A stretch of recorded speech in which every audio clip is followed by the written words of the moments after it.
आज हम लोग फिर एक बार Tarkeshwar Narayan Agrawal teachers training college के ऑनलाइन क्लास में आप सबसे जुड़ रहे हैं। आज डीएलएड सत्र 19-21 के प्रथम वर्ष के छात्रों का ऑनलाइन क्लास हो रहा है। उसमें हम लोग आज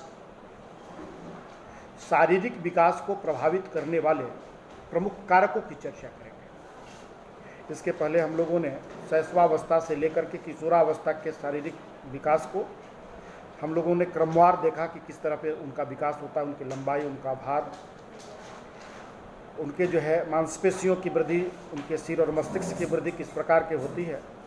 आज उस संदर्भ में हम लोग देखेंगे कि शारीरिक विकास को कौन कौन से तत्व, कौन कौन से जो है कारक या एलिमेंट्स प्रभावित करते हैं, उसकी हम लोग जो है आज जो है परिचर्चा करेंगे। उस पर जो है हम लोग अपने विचार को साझा करेंगे। उसमें सबसे पहले हम वंशानुक्रम को लेते हैं कि वंशानुक्रम शारीरिक विकास को सबसे ज़्यादा प्रभावित करती है। हम लोग देखते हैं कि माता पिता या उनके पूर्वज के जो गुण होते हैं वह अगली पीढ़ी में ट्रांसफ़र हो जाती है, हस्तांतरित हो जाती है। यानी यदि माता पिता लंबे कद के हैं तो उनके बच्चे भी लंबे होते हैं। यदि उनके माता पिता नाटे कद के होते हैं तो बच्चे भी उसी प्रकार से नाटे हो जाते हैं। यदि माता पिता रोगग्रस्त हैं तो बच्चों पे भी उसका प्रभाव पड़ता है, वो भी रोगग्रस्त हो जाते हैं। यदि वो स्वस्थ हैं, रोग मुक्त रहते हैं तो बच्चों पे भी उसका प्रभाव पड़ता है। यानी शारीरिक विकास पर वंशानुक्रम का प्रभाव अवश्य पड़ता है, उसे स्पष्ट रूप से देखा जा सकता है। दूसरा, वातावरण का प्रभाव। वातावरण का प्रभाव भी शारीरिक विकास को प्रभावित करने वाले प्रमुख कारकों में से एक कारक है। वातावरण के 3 मुख्य तत्व हैं: वायु, प्रकाश और स्वच्छता। हमें शुद्ध वायु चाहिए। शारीरिक विकास के लिए शुद्ध वायु की सख्त जरूरत है। यदि शुद्ध वायु नहीं मिलेगा तो शारीरिक विकास कहीं ना कहीं हमारी प्रभावित होगी। साथ साथ एक अच्छे प्रकाश की ज़रूरत है, धूप की ज़रूरत है। धूप से हमें विटामिन डी भी मिलता है। सूर्य की जो है किरणें हमें विटामिन डी को प्रदान करती है। और एक अच्छे प्रकाश में अच्छी शारीरिक विकास की, नेत्र के स्वास्थ्य की तमाम चीज़ें जो है हमारी अच्छी हो जाती हैं, वो तो होती हैं। तीसरी, स्वच्छता। वातावरण में स्वच्छता भी एक महत्वपूर्ण स्थान। स्वच्छ वातावरण में यदि रह जाए तो शारीरिक विकास जो है ठीक ढंग से होता है, शरीर स्वस्थ रहता है। लेकिन यदि वातावरण अशुद्ध हो तो स्वाभाविक है कि अशुद्ध वातावरण में शारीरिक विकास प्रभावित होती है और ठीक से उसका विकास नहीं हो पाता है। तीसरे कारक के रूप में हम परिवार की स्थिति को देख सकते हैं, परिवार के स्टेटस को देख सकते हैं, उनकी परिस्थितियाँ कैसी हैं, उनकी सामाजिक परिस्थितियाँ कैसी हैं, उनकी आर्थिक परिस्थितियाँ कैसी हैं, उनका रहन सहन कैसा है, उनका खान पान कैसा है। ये परिवार की स्थितियाँ हैं, उनकी परंपराएं क्या हैं, उनकी जीवन शैली कैसी है, यह भी हमारे शारीरिक विकास को प्रभावित करता है। यदि जो है बहुत अच्छे सामाजिक स्थिति घर की नहीं है, एक दूसरे से दूर दूर रहने की जो है प्रवृत्तियाँ हैं, तो जो है वह भी हमें कहीं ना कहीं मानसिक तनाव देता है और बच्चों के उसके शारीरिक विकास को प्रभावित करता है। खान पान यदि अच्छी नहीं है तो वह हमारे शरीर को प्रभावित करती है। यदि आर्थिक स्थिति अच्छी नहीं है तो पौष्टिक आहार कैसे मिलेगा, तो वह भी आर्थिक स्थिति यदि समृद्ध है, अच्छी है, तो वहाँ पे पौष्टिक आहार अच्छा मिलता है। जहाँ गरीबी है, जहाँ आर्थिक स्थिति बहुत अच्छी नहीं है, वहाँ पौष्टिक आहार मिलने में दिक्कत होती है। अच्छी न प्रोटीन मिल पाता है, न कार्बोहाइड्रेट मिलता है, नहीं जो है उनको जितने भी ज़रूरत शरीर के लिए होती है विटामिन्स की, वो भी नहीं मिल पाता है, तो उनका शारीरिक विकास ठीक से नहीं हो पाता है। तो आर्थिक स्थिति भी उससे प्रभावित करती है। उनका फूड कल्चर जो है वो भी प्रभावित करता है, किस तरह से लोगों के घर में खाने पीने की आदत है, अच्छे खाने की आदत नहीं है, अच्छी जो है विटामिन युक्त भोजन करने की आदत नहीं है, प्रोटीन युक्त भोजन करने की आदत नहीं है, दूध लेने की आदत नहीं, तो वो भी जो है बच्चों के शारीरिक विकास को प्रभावित करती है। क्योंकि बच्चे बड़ों से को देख करके बहुत चीज़ों का अनुकरण करके खाने पीने की चीज़ों को सीखते हैं। किसी के घर में खान पान की स्थिति है कि वो जंक फूड बहुत ज़्यादा उनके घर में लोग खाते हैं, तो बच्चों पर भी उसका प्रभाव पड़ता है। तो खान पान की स्थिति से भी जो है, यानी परिवार की स्थिति भी हमारे शारीरिक विकास को कहीं ना कहीं प्रभावित करती है। अगले बिंदु के रूप में दिनचर्या को देख सकते हैं। दिनचर्या भी हमारी अच्छी होनी चाहिए। खाने के जो है एक निश्चित समय होना चाहिए, सोने का एक निश्चित समय होना चाहिए, जगने का एक निश्चित समय होना चाहिए, स्नान ध्यान करने का जो तमाम चीज़ें हमारी दिनचर्या का जो भाग है, यदि उसे ठीक से नहीं किया जाए तो हमारे शारीरिक विकास को प्रभावित करता है। यदि ठीक दिनचर्या नहीं है तो शारीरिक जो है विकास ठीक से नहीं होगा। यदि दिनचर्या अच्छी है तो स्वाभाविक है कि शारीरिक विकास अच्छे ढंग से होगा। इसलिए हमें बच्चों को दिनचर्या का अच्छे से पालन करना शुरू से ही सिखाने की ज़रूरत है, जिससे कि उनके शारीरिक विकास पर, मानसिक विकास पर अच्छा प्रभाव पड़े। खेल तथा व्यायाम, बच्चों को खेल और व्यायाम दोनों शारीरिक विकास के लिए बहुत ज़रूरी है।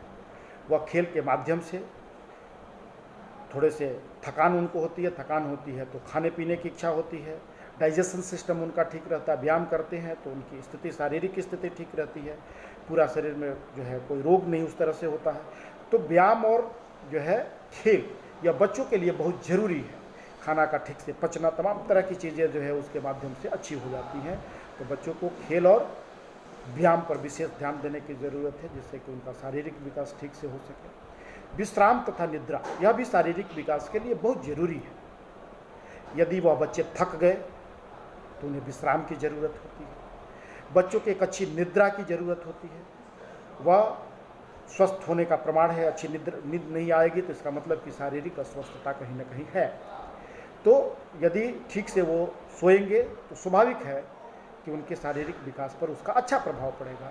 इसीलिए कहा जाता है कि शैशवावस्था में बच्चों को 12 घंटे के आसपास सोना चाहिए, तो बाल्यावस्था में बच्चों को 10 घंटे के आसपास सोना चाहिए। वही किशोरावस्था में बच्चे 8 घंटे उनको सोने की ज़रूरत होती है, 8 घंटे उन्हें सोना चाहिए। तो इस प्रकार बच्चों को विश्राम और निद्रा पर्याप्त मात्रा में लेनी चाहिए, जिससे कि शारीरिक विकास ठीक से हो सके। नेक्स्ट पॉइंट स्नेह और सहानुभूति का है। यदि स्नेह और सहानुभूति जिस घर में अच्छी नहीं हो, जिस बच्चों को अच्छे से स्नेह नहीं किया मिलता है, उसको सहानुभूतियाँ नहीं मिलती है, वह बच्चे निराश होने लगते हैं, वह बच्चे हतोत्साहित होने लगते हैं, वह दुखी होने लगते हैं। और यदि यह स्थितियाँ बनती है तो उनके शारीरिक विकास को कहीं ना कहीं वो प्रभावित करती है। इसलिए देखा गया है कि जिस बच्चों को स्नेह और सहानुभूति अच्छे से मिली है उसका शारीरिक विकास अच्छे से होता है। जिन बच्चों को स्नेह और सहानुभूति का जीवन में अभाव रहता है वह बच्चे दुखी होते हैं और उनकी शारीरिक विकास ठीक से नहीं होता है। इसलिए बच्चों को स्नेह और सहानुभूति दे करके उनके शारीरिक विकास को अच्छे तरीके से बढ़ाया जा सकता है, अच्छा किया जा सकता है। अन्य कारक को भी इसमें हम लोग शामिल कर सकते हैं। अन्य कारक भी शारीरिक विकास को प्रभावित करता है। अन्य कारकों में हम लोग रोगों को ले सकते हैं। यदि किसी व्यक्ति को रोग है तो स्वाभाविक है कि उसका शारीरिक विकास ठीक से नहीं होगा। अब रोग की अवस्था में उसका शारीरिक विकास कैसे हो, यह बड़ी दिक्कत होती है। इसलिए रोग भी हमें शारीरिक विकास को प्रभावित करते हुए दिखता है और शारीरिक विकास को प्रभावित करता है। दुर्घटना, यदि दुर्घटना हो जाए तब भी जो है शारीरिक विकास का जो है ठीक से डेवलपमेंट नहीं होता है। वो भी जो है उचित जो होना चाहिए शारीरिक विकास, जो तीव्रता होनी चाहिए शारीरिक विकास की, वह उनमें नहीं होती है। जो वृद्धि और विकास की परिस्थितियाँ होती हैं उस समय वो डिस्टर्ब हो जाती हैं और वास्तविक रूप से जिस स्तर पर होना चाहिए शारीरिक विकास नहीं हो पाता है।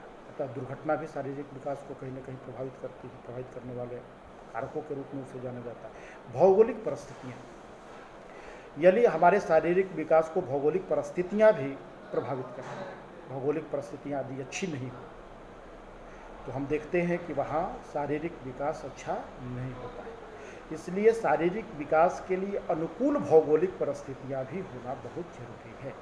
यदि अनुकूल भौगोलिक परिस्थितियाँ नहीं होंगी तो वह शारीरिक विकास को कहीं न कहीं दुष्प्रभावित करेगी ही करेगी। इसलिए भौगोलिक परिस्थितियाँ भी हमारे शारीरिक विकास को प्रभावित करने वाले कारकों के रूप में वह भी कहीं न कहीं वो प्रभावित करती है। जितना शारीरिक विकास एक अच्छे भौगोलिक स्थिति में होती है, एक अन्य विपरीत परिस्थिति की जो भौगोलिक स्थिति होती है वहाँ पे नहीं होती है। अत्यधिक ऊंचाई वाले प्रदेशों, अत्यधिक ठंड वाले प्रदेशों में, अत्यधिक गर्मी वाले प्रदेशों में, तो जहाँ पर भौगोलिक स्थितियों की समानता नहीं हो, शारीरिक विकास के लिए जितनी जरूरी है उतना नहीं हो, तो वहाँ जो है शारीरिक विकास कहीं ना कहीं प्रभावित होता है, ठीक ढंग से नहीं होता है। इसलिए भौगोलिक परिस्थितियों को भी इसमें काफ़ी योगदान उसका है जो है शारीरिक विकास के लिए। एक अन्य कारक को भी रूप में हम लोग देख सकते हैं, गर्भावस्था में माँ द्वारा की गई असावधानी। यदि शिशु जो है माँ के पेट में है तो 9 महीने उसका भरण पोषण माँ के भोजन से ही होता है। तो यदि माँ ठीक से भोजन नहीं करती, जितना पौष्टिक आहार लेना चाहिए वह नहीं लेती है, क्योंकि माँ की पौष्टिक आहार से ही बच्चों को आहार मिलता है। तो यदि वह पौष्टिक आहार लेती है तो स्वाभाविक है कि बच्चों को भी पौष्टिक आहार प्राप्त हो रहा है, बच्चों को में भी शारीरिक विकास में वृद्धि हो रही है। लेकिन यदि कोई असावधानी कर देती है, खान पान में असावधानी, उठने बैठने में असावधानी, रंसन में कहीं असावधानियाँ होती हैं, तो उसका भी प्रभाव कहीं न कहीं बच्चों के शारीरिक विकास पर देखने को मिलता है। तो इस प्रकार हम देखते हैं कि तमाम तरह के कारक जो हमने 12-14 कारक गिनाए हैं जो है शारीरिक विकास को प्रभावित करने वाले, जिसमें वातावरण, वंशानुक्रम, परिवार की स्थिति, दिनचर्या, पौष्टिक आहार, खेल तथा व्यायाम, विश्राम तथा निद्रा, स्नेह और सहानुभूति, रोग, दुर्घटना, भौगोलिक कारक, माँ द्वारा गर्भावस्था के दौरान जो है असावधानियाँ, ये तमाम जो कारक बताए यह हमारे शारीरिक विकास को कहीं न कहीं प्रभावित करते हैं। और उसके प्रभाव के कारण यदि वो ठीक से नहीं हुआ तो शारीरिक विकास ठीक से नहीं होता है, और यदि वह ठीक स्थिति में होता है, जितने भी कारक उसकी अच्छी स्थिति होती है तो शारीरिक विकास अच्छे ढंग से होते हैं। तो प्रभाव और कुप्रभाव को हम लोगों ने शारीरिक विकास की स्थिति में देखा। तो ये सभी कारक जो है शारीरिक विकास को प्रभावित करने वाले प्रमुख कारक हैं। हम लोग अगले कक्षा में अगले टॉपिक पर फिर से चर्चा करेंगे। आज चर्चा बस इतना ही। धन्यवाद। जय हिंद, जय भारत।